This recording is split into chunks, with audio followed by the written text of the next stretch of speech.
PPAP causes delays, confusion, and frustration in manufacturing, mostly because people don't actually understand what it is.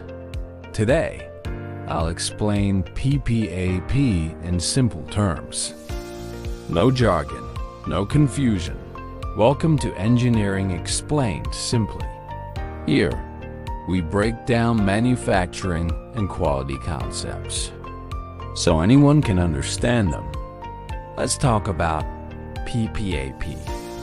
PAP stands for Production Part Approval Process, and it's all about getting parts approved before they hit the production line. PPAP makes sure a product is made right every single time before mass production starts. PPAP ensures supplier three things: the part design, the part manufacturing process, and the part quality requirements. Think of PPAP like a confidence check before pressing the go button on production. You might wonder why companies spend time on PPAP instead of just producing parts. Without PPAP, manufacturers risk receiving defective parts, causing production delays, rework, and sometimes recalls. PAP reduces these risks early. It confirms the process is stable and capable before large volumes are produced. In short, PPAP prevents problems. Instead of fixing them later, PPAP benefits both sides.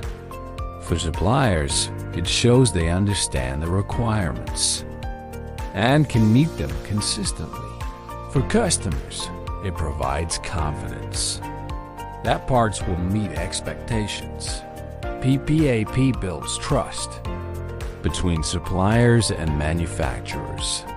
PAP may sound like paperwork.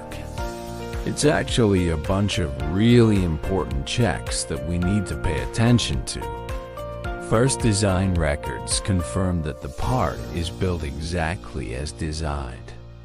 Second, engineering change documents ensures all design updates are captured. Third, process flow diagrams show how the part is manufactured step by step. Fourth, risk tools like control plans and FMEA identify and control potential problems. And finally, sample parts and test results prove that real parts meet real requirements. All these checks together really show one important thing: the process is all set to go. Now let's dive in and get things rolling. Let's look at a simple example. Imagine a supplier cranking out brake parts for cars, keeping everyone safe on the road. For a car, if these parts fail, the consequences can be serious. Through PPAP, the supplier submits samples parts, testing results, and documentation to prove that the brakes meet specifications. Only after approval does mass production begin, ensuring safety and reliability. PPAP also has different submission levels, depending on how much evidence the customer needs. Some levels need minimal evidence. Level 1 may require only part samples. Level 3, the most common, includes full documentation and samples. Higher levels are used for critical parts or complex parts. The level simply defines how much proof is required. So, here's the takeaway. PPAP ensures parts are made correctly, risks are controlled, and production runs smoothly. It's not just paperwork. It's a system designed to protect quality, safety, and reliability.